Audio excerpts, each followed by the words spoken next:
o tema da meditação é os meus pecados da mocidade. Tá bom?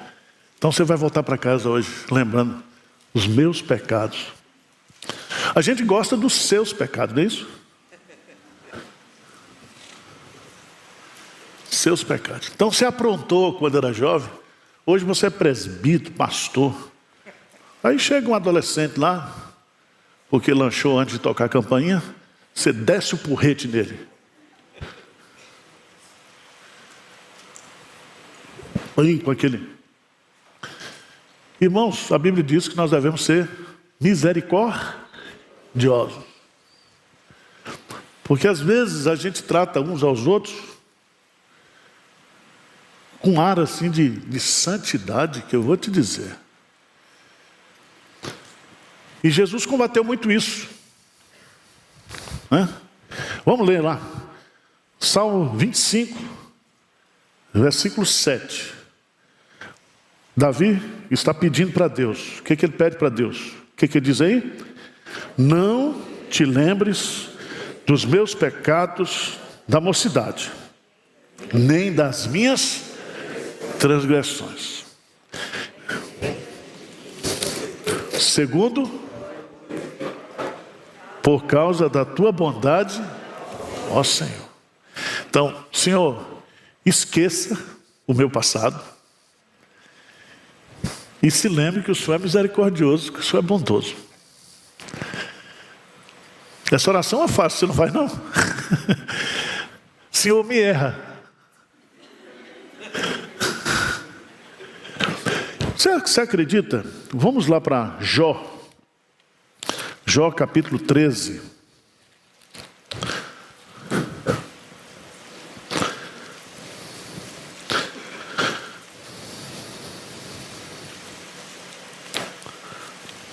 Versículo 26. O que diz aí? Pois decretas contra mim coisas amargas e me atribuis as culpas da minha mocidade. Havia no inconsciente coletivo, ou no consciente mesmo, aquela ideia de que os pecados que nós cometemos na mocidade, Deus cobra da gente quando a gente está mais velho. Você já pensou se isso fosse verdade? Você estava frito, não estava?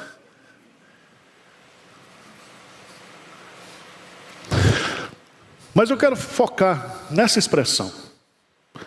Meus pecados da mocidade.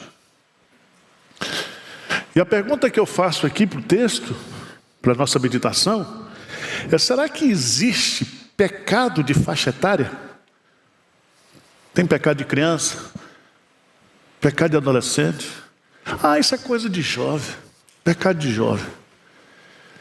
E os safadões da terceira idade? Tem os pecados da terceira idade também?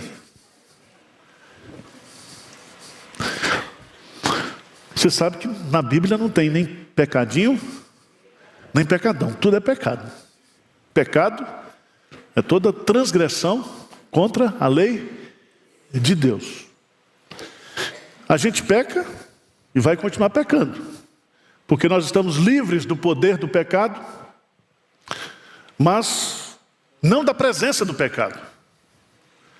E às vezes o bem que eu quero fazer, esse eu não faço. Mas o mal que eu não quero, esse eu faço. E o que é que Davi quer dizer com isso, pecados da mocidade?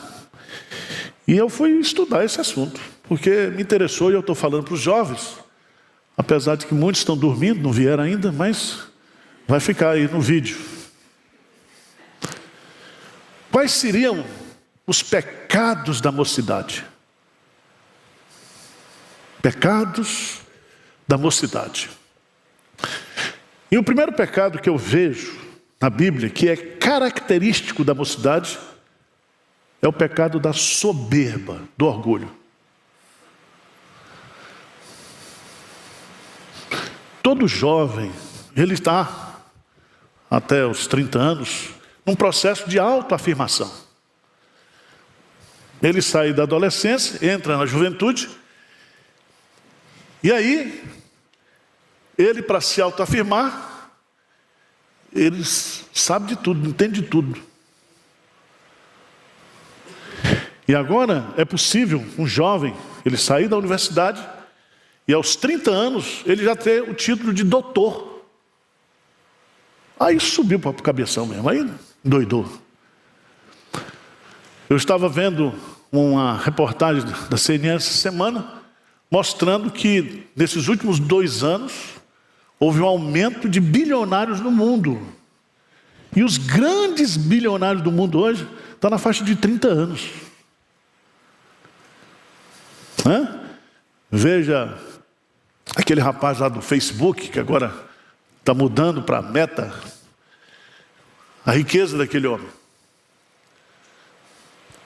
Então, um dos grandes problemas que eu e você tivemos na nossa juventude, que a juventude tem hoje, é a soberba.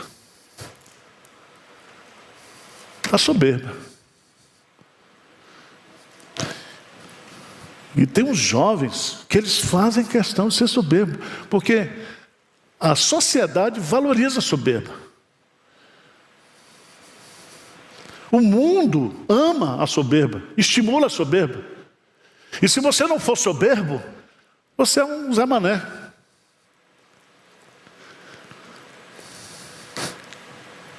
E aí, meus amados irmãos, é um grande problema. O grande sofrimento que a soberba traz, o pecado da soberba traz. Você sabe que por causa da soberba, o diabo foi expulso do céu. Adão e Eva foram expulsos do paraíso. A soberba é a mãe ou o pai de todos os outros pecados. Todo pecado começa com a soberba. E o último pecado que vai ser destruído vai ser o pecado da soberba, na volta de Cristo. E tem muitos jovens hoje, e cada vez mais os jovens, por causa às vezes do conhecimento, às vezes do emprego que tem, às vezes pelo fato de Deus estar abençoando a vida dele. Eu me lembro lá na Bahia, nós lá no interior, igreja de interior, teve um primo meu que foi estudar em Salvador, fazer economia. E aí ele se afastou da igreja, mas eu falei, por que você se afastou da igreja? Ele disse, porque agora a igreja presbiteriana não serve mais para mim, não tem o meu nível. Quantos jovens hoje estão afastados da igreja, afastados de Deus, porque foram para a USP, foram para a GV, foram para a universidade, e ali, aos pés daqueles professores ateus, eles abriram mão, eles acharam que agora eles são conhecedores do mundo.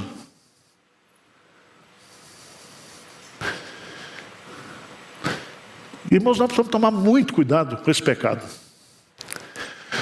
Quando você faz um curso, depois você faz um mestrado, depois faz um doutorado. O que é um doutorado? Doutorado é uma contribuição que você dá, uma pesquisa que você faz, em um item de um conhecimento amplo. Mas o cara disse, eu fiz. Você não sabia não que eu sou doutor em língua portuguesa? Aí chega o crente, pastor, é com S ou com Z? Eu falei, vai para o inferno.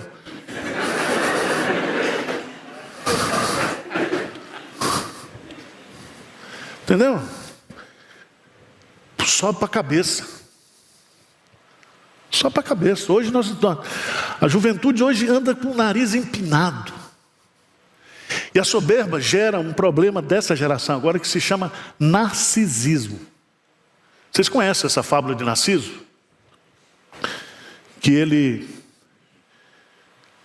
chegou e foi tomar água no poço, e quando o rosto dele refletiu na água, ele se achou tão lindo, tão bonito, que ele caiu e se afogou. eu me amo, eu me adoro e vocês não podem viver sem mim. Esse é o narcisismo. Eu tenho visto isso aqui na igreja, no comportamento dos jovens. A soberba gera o individualismo. A soberba gera o descompromisso, o relacionamento por interesse. Se eu preciso de você, eu me relaciono com você. Mas a partir do momento que você não tem nada para me oferecer, eu não posso tirar nada de você. Agora veja o que a Bíblia diz. Jeremias capítulo 9.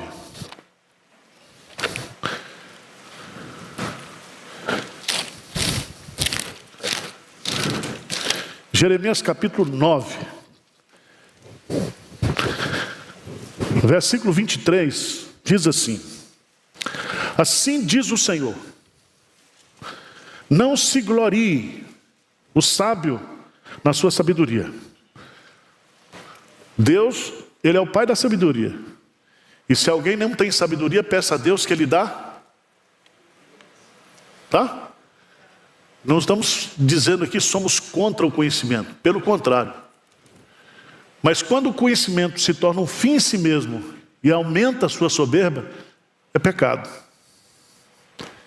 E aqui é tão interessante porque diz assim: nem o forte na sua força, nem o rico nas suas riquezas.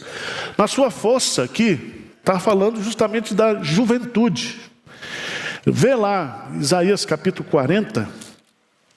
Isaías capítulo 40. Versículo 30. 29 e 30. Diz assim: que Deus faz forte ao cansado e multiplica as forças do que não tem nenhum vigor. Os jovens se cansam e se fatigam, e os moços de exaustos o quê? Caem. Presta atenção, aqui os jovens que não esperam no Senhor se cansam e se fatigam. Mas aqueles que esperam no Senhor, renova as suas forças. Para esperar no Senhor, para confiar no Senhor, você tem que abrir mão da sua soberba, do seu orgulho. Eu dependo de Deus, eu preciso de Deus. Na minha juventude, na minha mocidade, eu preciso. Então, o primeiro pecado que eu vejo, que poderia ser colocado como o pecado da mocidade, é o pecado do orgulho ou da soberba. O segundo pecado, vamos para Eclesiastes, capítulo 11, versículo 9.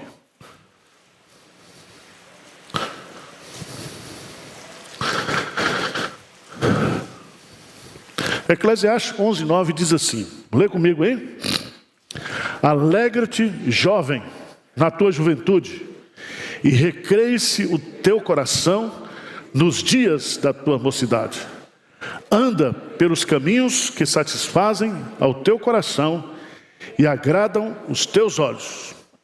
Sabe, porém, que de todas essas coisas Deus te pedirá contas. Eu quero destacar no hebraico essa expressão, e recreie-se o teu coração. Esse verbo recrear significa divertimento. Então, quais são os pecados da mocidade? São os pecados que envolvem o divertimento. Estão entendendo ou não? Se a avó de Anitta fosse dançar, você iria assistir? Mas não vou perguntar se a Anitta fosse. O que é característico do jovem? Diversão. Você lembra quando você era jovem? Se tivesse uma festa lá na Zona Leste, você ia. Hoje, você paga para não sair de casa. Você deve estar velho. O jovem saía, reunia aqui, ia para a praia, passava o dia lá. voltava à noite, chegava à noite, já saía, ia para o cinema. E o divertimento aqui significa justamente agradar os desejos do coração. E nos desejos do coração estão os desejos pecaminosos da carne: sexo, bebida, divertimento.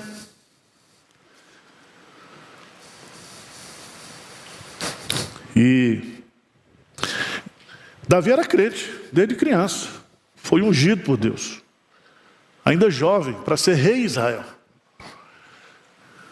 Davi era um homem segundo o coração de Deus. Mas o fato do jovem ser crente não significa que ele não goste de divertimento. A gente podia fazer um estudo aqui da Bíblia, por exemplo, vamos pegar Sansão. Sansão era um homem que foi fruto, ele nasceu porque Deus atendeu a oração dos seus pais. Ele nasceu cheio do Espírito Santo para ser o libertador de Israel. Jovem crente, mas ele gostava de quenga. Ele gostava de inferninho.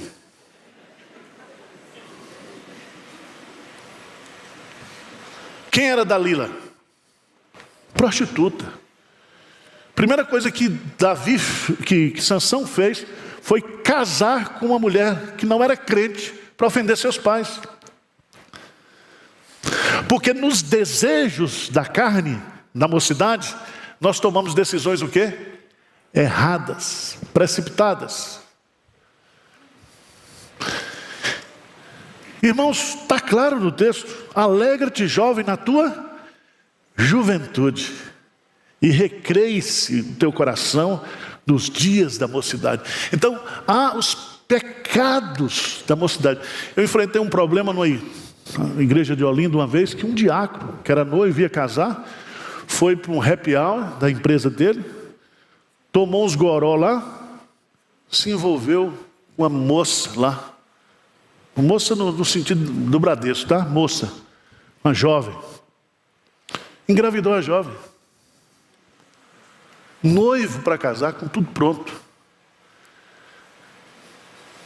E eu fui aconselhar esse jovem, filho de presbítero, e ele dizia assim: não, pastor, eu vou casar. Eu falei: não faça isso, você já fez uma burrada. E agora, para resolver o problema com a noiva? Ele casou com essa mulher. Só que daqui a pouco ele começou a namorar com a ex-noiva. Eu falei: agora você está em adultério, desgramado. Agora eu não estou entendendo mais nada. Veja a confusão. Por que a Ambev, as empresas de bebida, chegam nas universidades, nos diretórios acadêmicos e promovem festa? Para quê? Divertimento. E é aí que acontece as nossas quedas, a queda da mocidade. Comete os pecados porque ninguém é de ferro. Eu dizia, tinha um grupo lá em Olinda que não fazia nada o ano todo. Não ia para a igreja, quando chegar no carnaval, queria evangelizar no carnaval. Eu falei: eu sou contra, eu não vou não, porque se eu for, na primeira troça que passar, eu estou dentro. Eu já vou levar a sombrinha.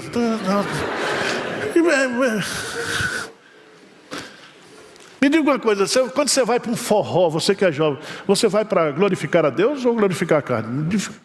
A dança do forró é uma... Como é que é? Então, cuidado. É justamente o que a Bíblia está dizendo aqui. Quantas coisas aconteceram e mudaram a vida das pessoas com tragédias que aconteceram em divertimento. Tá certo? Mas terceiro tipo de pecado, depois eu vou falar de perdão, tá? Fica calmo.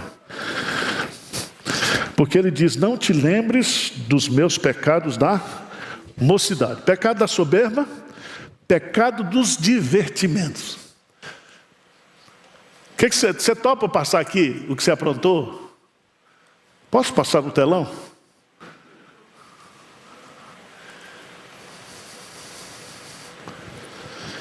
Eu me lembro que quando eu voltei, me desviei na igreja, era adolescente, jovem, e eu fui para uma balada lá, na boate Drinkson. Você já pensou eu dançando? Você já pensou? Mas com 2 caipiroscas na cabeça, o cara se solta, né? E um dia eu fui para o culto e tomei a Santa Ceia. Quando eu tomei a Santa Ceia, aí o Espírito Santo falou comigo: mas você está bebendo o quê? Juízo para si mesmo. E ali, Deus trabalhou a minha conversão, a minha volta. Então preste atenção. Terceiro lugar, terceiro tipo de pecado, que aqui eu quero chamar a sua atenção, que é característico da juventude e que nós devemos guardar o nosso coração, que é o pecado da avareza. Da avareza. Eu quero chamar a sua atenção porque às vezes a gente, quando fala de avareza, só fala da avareza do dinheiro, né? Mas a avareza, veja lá o que está em Lucas, capítulo 12, versículo 15.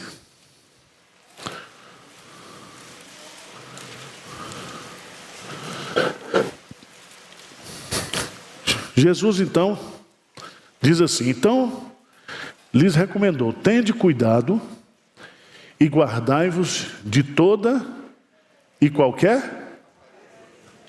qualquer avareza. Avareza é você desejar coisas, é você desejar pessoas, posições, títulos, que isso venha substituir Deus da sua vida. Por isso que a Bíblia fala que toda avareza é idolatria.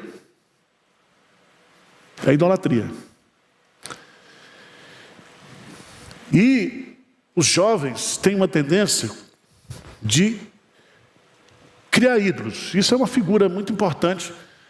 Hoje não se fala muito sobre isso, mas todos nós precisamos de heróis. Lembra de Hebreus, quando o Espírito Santo vai encorajar os crentes a perseverarem na fé, ele cita o quê? A galeria dos heróis da fé. Nós precisamos de heróis, a sociedade precisa de heróis. Porque quando ela não tem heróis, ela começa a criar Messias. E veja, por exemplo, que às vezes transfere isso para um governante, para um presidente, para um governador. O herói não, o herói é alguém que já realizou. O herói é alguém que, através dele, quando eu estou falando heróis da fé, não posso falar mais do super-homem, porque... né? Por que ele é super-homem? Porque ele é um homem normal, mas que fazem coisas acima de nós, sobrenaturais. E aí, quando você observa isso aqui, nós precisamos dos heróis da fé. Quando a gente não tem os heróis, a gente cria esses ídolos, esses messias. Porque os heróis, eles servem para nos estimular, para nos motivar. Por exemplo, o seu pai, que começou lá do nada, e quando ele morreu, ele deixou um patrimônio para você, e ele deixou um legado de fé e de exemplo. Esse cara é o seu herói. O meu pai é meu herói. E nós precisamos disso. E o que está acontecendo, meus amados irmãos? A avareza está tomando conta. As pessoas, elas cada vez mais, e eu vou falar aqui a avareza materialista, as pessoas só pensam nisso, só pensam em dinheiro, só pensam naquilo. E esse é um pecado muito característico da Bíblia dos jovens. Quando você estuda a vida de José, você descobre que José foi fiel a Deus quando ele estava no nada, e depois quando ele sobe ao poder e se torna o primeiro ministro do Egito, ele continua com o mesmo comportamento, porque o poder não subiu para a cabeça. E ele não fez nada para ser primeiro-ministro. Deus é que fez dele primeiro-ministro. Na vida, você dá o seu melhor, você cumpre a sua missão, e Deus vai te abençoar. Reconhece Deus em todos os teus caminhos e Ele endireitará todas as tuas veredas. É Deus que nos dá tudo. Então cuidado com a avareza. Jesus diz: guardai-vos de toda avareza. Eu estava pensando, que é bom andar na praia que você pensa. Fica pensando, porque não... Eu estava pensando no céu e no inferno. No inferno só vai ter rico. Vai estar lá aqueles caras, não vou botar o Rockefeller não, mas os bilionários. Vai ter a revista Forbes do inferno. Eu pergunto, vai adiantar alguma coisa? Bolsa Chanel, perfume, patrimônio. Aí você vai para o outro lado, para o céu, só tem o que não presta. Ex-bandido, ex-viado, ex-travesti, ex-isso, ex-aquilo, ex-alcoólatra, ex-ladrão. Agora você quer ir para onde? Pensa aí, meu irmão. Jesus diz que é muito difícil um rico. Quando ele está falando de rico, ele não está falando de rico, pessoa que possui bem, mas aquele que ama o dinheiro. E é tão interessante que Jesus vai ilustrar a avareza justamente na vida do jovem rico. Que farei para herdar a vida eterna? Jesus vai lá, vende todos os teus bens, siga-me. E diz que ele ficou profundamente triste, porque era dono de muitas propriedades. É a primeira vez que eu vejo um rico triste. Eu conheço muito pobre triste, mas rico. Ele ficou triste, porque tinha muitas o quê? Propriedades. Ele não queria abrir mão daquilo para seguir a Jesus. Avareza. Avareza. Então hoje você vai conversar com a moçada. Outro dia o cara perguntou: pastor Arival, o senhor está investindo na bolsa de valores? Eu falei: meu irmão, dá mal para pagar as contas, eu vou investir onde? O que eu ganho eu como. Tem investimento. Estou investindo no Tesouro Celestial. Porque hoje o moleque já nasce dizendo: quando é que eu vou chegar ao meu primeiro milhão? Nada contra, mas isso não pode ser o foco da sua vida. Isso é avareza. Deus pode dar 1 milhão, 10 milhões, 30 milhões. Deus é que dá e Deus é que tira. Ele dá abundantemente, transbordantemente. E você precisa, nós estamos patrocinando agora, vai acontecer lá dia 19 agora, a igreja aqui, nós estamos numa mobilização para empreendedorismo de jovens crentes, porque o caminho é esse. O CLT vai acabar, Justiça do Trabalho nós vamos fechar, se Deus quiser. Todo mundo vai ter que trabalhar e comer, e você vai ter que empreender. Todo mundo trabalhando. A Bíblia diz que o homem que teme ao Senhor, ele é abençoado, e diz: do trabalho de tuas mãos o quê? Comerás. Não precisa de Bolsa Família, Bolsa Auxílio. O homem que é abençoado por Deus, ele se sustenta com o trabalho das suas próprias mãos. E Deus quer isso para nós. Pronto, vou falar agora para terminar. Quais são os 3 pecados? Soberba, divertimento e avareza. Agora, mas Davi diz assim: não te lembres. Eu pergunto, Davi está pedindo para Deus ter um problema de memória? Deus pode ter amnésia? Não te lembres. Não te lembres.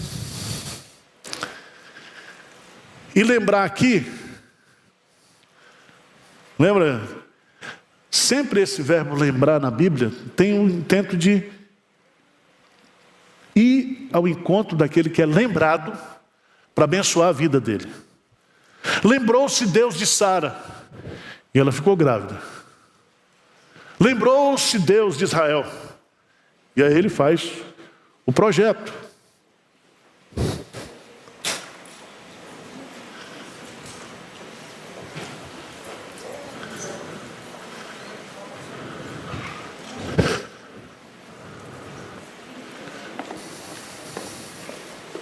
Não há de ser nada. Tomara que não seja porque ele lembrou dos pecados da mocidade. Deus cuide dele aí. Tá bom? Volta para cá, irmão. O que que Davi está pedindo aqui? Lembre-se, não te lembre dos meus pecados. O que ele está pedindo aqui é assim: Senhor, me perdoe. Me perdoe pelo que eu fiz. Vamos abrir a Bíblia lá em Miqueias, capítulo 7. Miqueias, capítulo 7.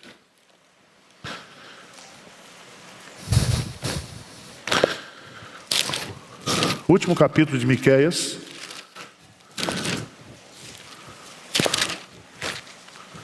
Capítulo 7.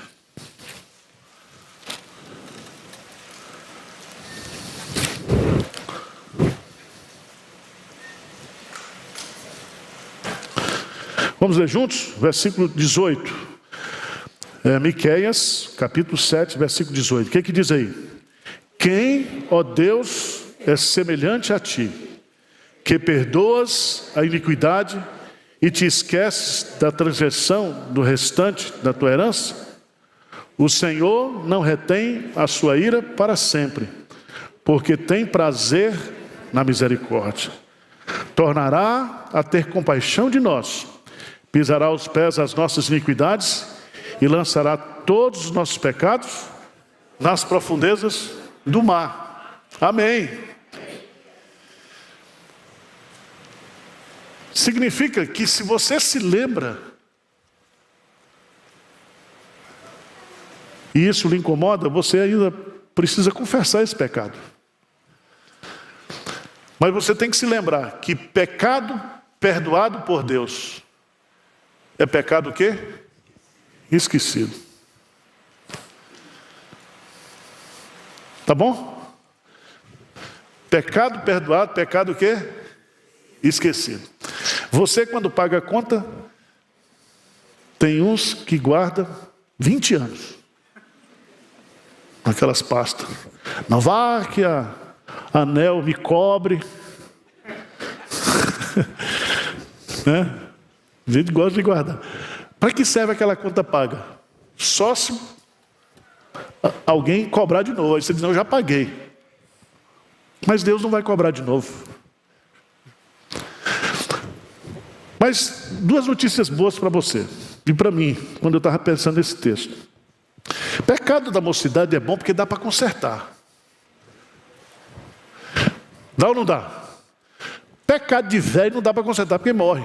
Está perto de morrer. Não é assim? Por que a gente vai ficando mais velho e a gente não quer sair da zona de conforto? Porque a gente não quer ter mais encrenca, não é isso?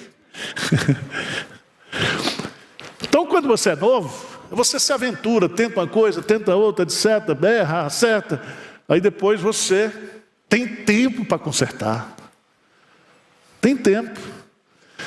Veja, pega o exemplo de Moisés, por exemplo. Moisés passou os primeiros 40 anos no Egito, fez todas as faculdades e universidades da época, porque ele iria ser faraó. Depois ele passa 40 anos no deserto, trabalhando para o sogro. Olha que desmoralização. Trabalhando para o sogro, criando bode. Um homem com toda aquela titularidade, 40 anos de humilhação. Quando ele chega aos 80, aí Deus chama ele e ele vai viver até os 120. Então os 40 anos mais importantes da sua vida, produtivo, foi depois dos 80. Deu para entender? Então, quem escreve o último capítulo da nossa história não sou eu nem você, é Deus. É Deus. Talvez os anos mais produtivos da sua vida, mais abençoados, serão agora. Porque não basta começar bem, você tem que terminar bem. Dos 10 líderes que começaram bem, apenas 3 chegaram bem. Encerraram bem. A vida cristã é assim. Tá bom? Segunda coisa que eu vejo aqui, que é interessante, é que os pecados da mocidade, eles dão para consertar. Eu li um livro, até indiquei para os jovens aqui, diz assim, esse livro escrito por uma psicóloga não crente, lá na UCLA, na Universidade da Califórnia. Ela fez pesquisa. E ela diz assim, todas as decisões mais importantes da nossa vida, nós as tomamos até os 30 anos. Depois disso, é consertando, ajeitando. Então, nós precisamos de Deus na mocidade. E Deus está disposto a nos orientar. E aí, esse Salmo 25, ele é muito bonito. Veja lá no versículo 12 do Salmo 25.